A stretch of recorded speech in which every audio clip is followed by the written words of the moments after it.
Hello students, आज हम BSc first semester non medical का जो पेपर 1 है फिजिक्स का मैकेनिक्स, उसका एक टॉपिक करेंगे। Mechanics of A particle first unit का टॉपिक है मैकेनिक्स ऑफ ए पार्टिकल। तो मैकेनिक्स ऑफ ए पार्टिकल के लिए let us consider a particle of mass m moving in the space along a path pq। इसके लिए एक frame of reference लेंगे। पहले टॉपिक का नाम है mechanics of a particle. Let us consider a particle of mass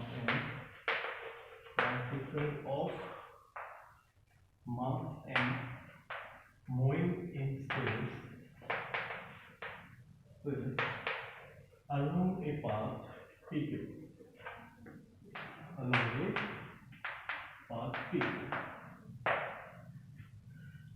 तो ये एक m मास का पार्टिकल है, ये किसी pq पाथ के अलोंग मूव करता है स्पेस के अंदर। तो इसकी पोजीशन को डिफाइन करने के लिए हम एक फ्रेम ऑफ रेफरेंस लेंगे।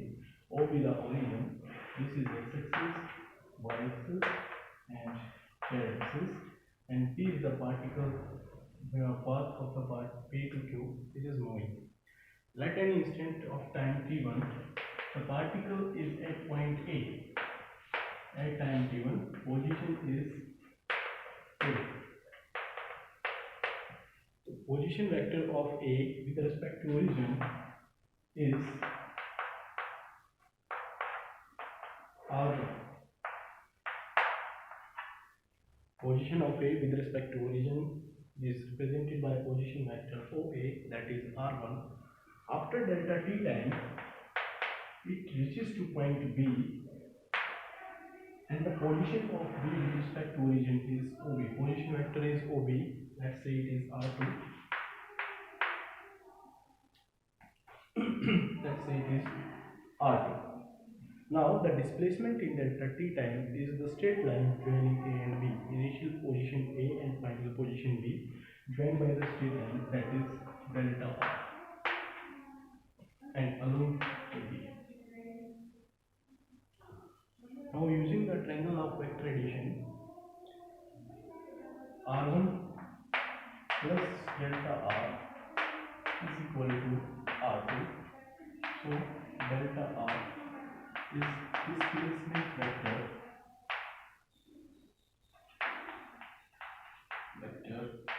is R2 minus R1, and delta t is the time taken. So we can find the average velocity of the particle, V average.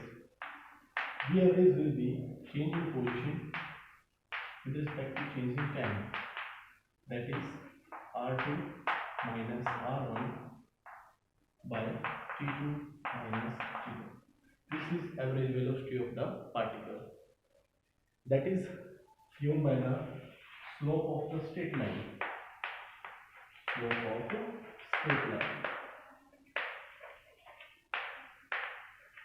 So slope of the straight line AB gives the average velocity of the particle. If we have 2 points and 2 time values, the time interval is delta t, t2 minus t1, then average velocity will be t2 like r2 minus r1 by t2 minus t1. If we want to find instantaneous velocity, then this delta t tends to 0, so that a particle instant of time, then this delta t reaches to 0, this particle presents at A. Now for this time, the velocity at this point is the instantaneous velocity at a time t, that is represented by the slope of tangent to the line at that point, to the curve at that point. So slope of line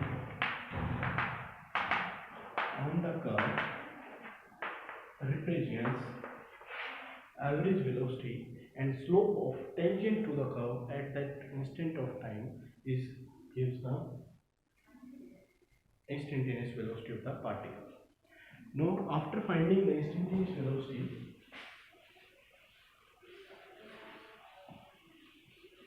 you can find momentum of the particle.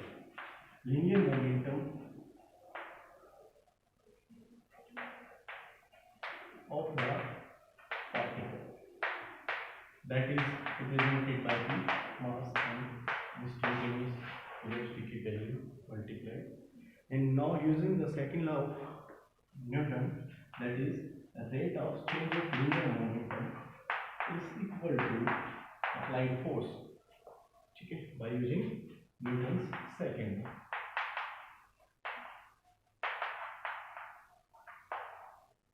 Newton's second law is F equal to dp by dt, and force will be G by dt plus mv. M is the constant, dp by dt, that is m into a.